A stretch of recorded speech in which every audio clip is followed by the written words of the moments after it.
मेरी मौसी बहुत सीधी साधी महिला हैं, पर मौसा जी उनसे मारपीट करते थे। एक दिन मैं उनके घर गया तो वे रो रही थी, तो मैंने उनके साथ क्रिकेट खेलने लगा। दोस्तों, मेरा नाम बीरू है और मैं बंगाल का रहने वाला हूँ। मैं सबसे पहले आपको अपने बारे में बताता हूँ। मेरी उम्र अभी 22 साल की है और मैंने अपना ग्रेजुएशन कर लिया है। अभी सरकारी परीक्षाओं की तैयारी कर रहा हूँ।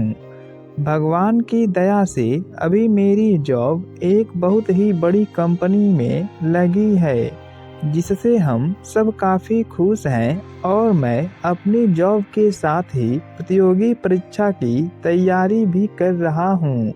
अब मैं आपको अपने मौसी के बारे में बता देता हूँ। मेरी मौसी का नाम नीलू है। मौसी भी बंगाल में ही रहती हैं।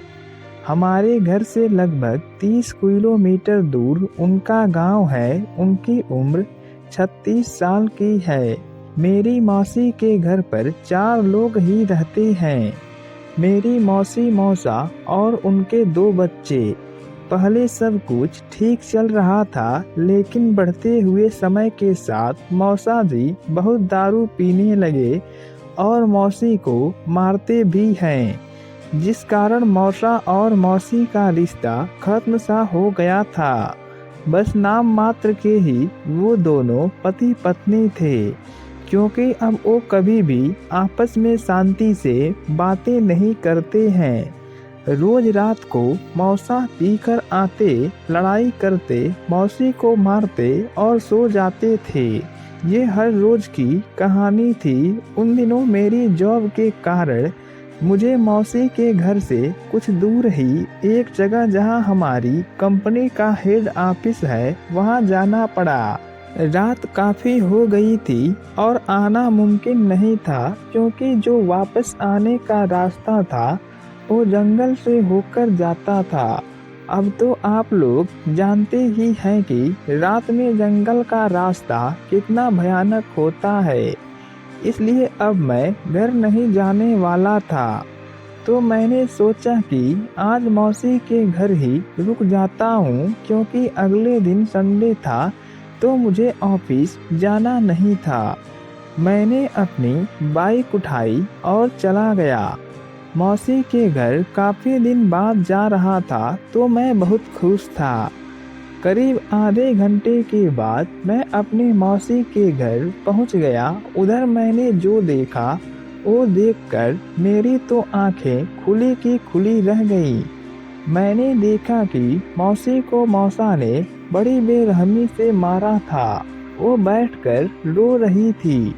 मैं जैसे ही मौसी के पास गया, वो मुझे देखकर मुझसे लिपट गई और रोने लगी। मैं उनको देखकर दंग रह गया। इसलिए मैंने मौसी को चुप कराया, उन्हें पानी पिलाया और उनसे कहा कि आप पहले फ्रेश हो जाओ, फिर हम बात करते हैं।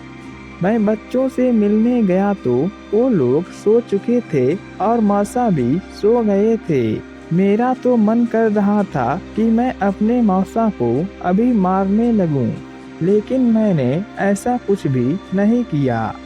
मैं मौसी के पास वापस आया, उन्हें बताया कि कैसे और क्यों मैं यहाँ आया हूँ।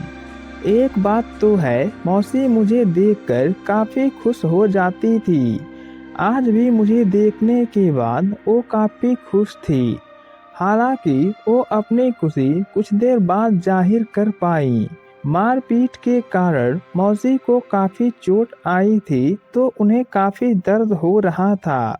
मैंने उन्हें यूं दर्द से तड़पता देखा तो मैंने कहा, मौसी ये लो कुछ दर्द की दवा है, तुम पहले इसे खा लो। तो उसने वो दवा खा ली। कुछ देर बाद मौसी बोली, मैं तेरे लिए कुछ खाने को लाती हूँ। मैंने मना कर दिया, मौसी तुम बैठो, मैं तुम्हारे लिए कुछ खाने को लाता हूँ। मौसी के काफ़ी मना करने के बाद भी मैं एक थाली में खाना लगा लाया और अपने हाथ से मौसी को खाना खिलाया।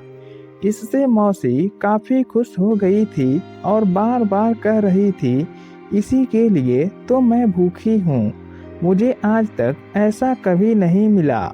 उनके मुंह से बार बार प्यार का शब्द सुनकर मुझे समझ आ गया कि काम बन सकता है। फिर हम बातें करने लगे। मौसी मुझे अपनी ज़िंदगी की दास्तान बताने लगी और रोने भी लगी। मैंने मौसी को रोती हुई देखा तो मुझे काफ़ी बुरा लगा, इसलिए मैंने उनसे वो सवाल पूछा जो मेरे मन में काफ़ी देर से चल रहा था। उसे सुनकर एक सेकंड के लिए वो चुप हो गई, फिर उन्होंने मुझे जवाब दिया।